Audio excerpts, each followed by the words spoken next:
Hey y'all, Weldon here. And a question I get all of the time is what is the crime like in Colorado Springs? Well, I'm here to tell you you're always going to get a subjective opinion about that because it depends on people's experiences. And me personally, our experiences have been very positive. I don't think twice about going downtown and taking my family to eat there and then coming back home or walking around our neighborhood at night. It doesn't bother us at all. However, if you ask the next person, they might have a different opinion based on their experiences. So, the best thing I find is to use data backed websites to better understand the crime that's in that particular area that you might be looking for, especially if you're looking to invest in a home. You want to understand what you are getting into and what to expect whenever you live there. And so I'm going to share a couple of different sites today. And specifically, uh, each of these sites, they're going to be in the notes of this particular YouTube video. And we're going to start off with the US News and World Report city rankings. So, Colorado Springs was recently voted or rated as the number three best places to live. And then the number 46 best places to retire in. And there's different factors that go into it, but crime is absolutely one of them. And so again, this will be the number one link down in the show notes, but it has the overview, the job market, schools, and then you'll see a tab for crime.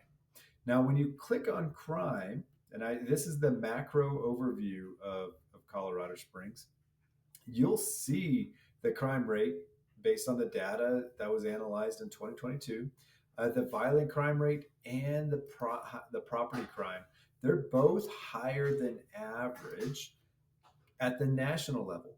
But what does that actually mean? And I think the way to compare apples to apples is to focus on this little green thumb right here. It says Colorado Springs has a lower crime rate than similarly sized metro areas.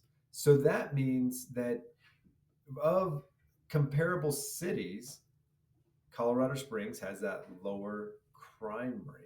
And so there is no perfect city out there. Anytime you have two human beings in this world that come together, there's going to be some sort of friction. And that's just a fact of life. But the rates will differ. And so I share this with you in that Colorado Springs, number three best place to live, lower overall crime rate compared to cities of similar size. And reading through this is definitely very educational. But if you are going to look specifically at a zip code or a particular area of town, that absolutely makes sense to look into as well. So the second website that I'm going to put on this video is actually an ADT security system website. Now, you might argue they're a little biased because they're trying to sell you property, but they're getting their data from real sources, and it's best to just kind of start playing around with this crime map. But again, this will be the number two link in the show description. We're going to go by county in this case, and then I'm going to click on Colorado, and it's going to zoom in on the state.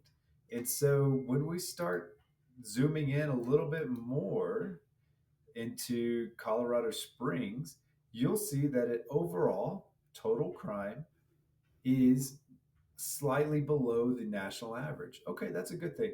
And then when you click on this in the Colorado Springs area, it actually starts to break it down by zip code. That's incredible. So if you have a particular home that you are looking at and you want to better understand the crime in that zip code, well, just follow these steps and click on it. And so I'm going to zoom in a little bit further. And in my case, I'm going to try and find my zip code, which is 80924, and it's in this little area here. So what this is telling you, if you look at the green, the light green as total crime is slightly below national average. My zip code right here, you have total crime. It is slightly above national average, and I'm going to click on it. So, and you can see total crime rate is 1.05 times more than the national average. Okay, so that's a little informative. Um, then when you do this drop down menu, it goes to assaults. Okay, so now what you'll see is ADT breaks it down by the type of crime. And so I'm going to click on my zip code up here, 80924, and you'll see the assault rate is a little over a third less than the national average. And so compared to that total crime rate, which you saw 1.05, that's when it was in that light shade of red. But this particular crime, assault, is less than the national average. And then you can go to burglary and see what that might say. Again, we're still in the green, and you see burglary rate is slightly 0.15, 15% less than the national average. And you can go through each of those for whatever zip code you might be considering purchasing a home in. Now, these again are snapshots in time, right? And so take it with a grain of salt. If you see patterns, well, okay, maybe then that's something to consider.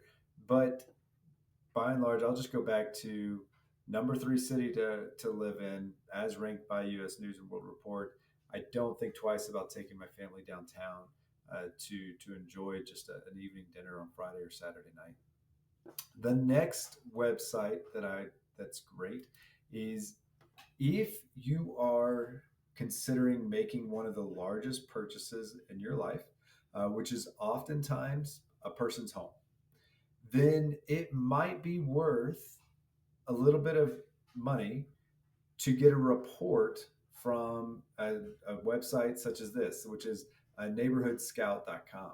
So in here, let's just say you've identified a particular zip code that you're looking at. Well, I'm going to continue to use mine, 80924, which is Colorado Springs, and I'm going to scout this particular zip code. This area breaks down into 2 major different neighborhoods.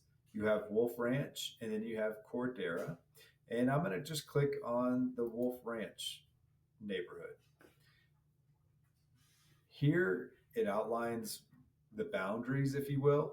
Granted, this is a little suspect as far as the actual boundaries of the specific neighborhoods. I think this is a little off, but the data is still relevant. And if you start reading about, in this case, Wolf Ranch, tells you about the median home price. It starts to go into the neighborhood characteristics, the people, the occupations, just the different makeup of the overall neighborhood. Well, then this particular website allows you to drill a little bit deeper into the real estate aspect, which might be helpful if you're buying a home. Economics and demographics, crime, schools, trends and forecasts. So you'll see crime and trends and forecasts. That is part of the service that they offer. And so in this particular case, you could go down here and click buy report. And then you're going a neighborhood scout report just for an individual. It's $30. Look, you saw the median price or average price there on that previous website that talked about $760,000 being the average price in the 80924 zip code.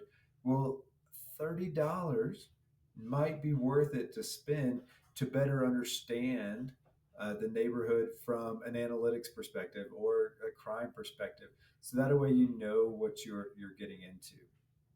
And if you really don't want to spend the money, that's fair. I understand. No one wants to get nickel and dime. But this website will be in the show notes. But then so will this 4th website. You can always go to the Colorado Springs .gov, the PoliceData map.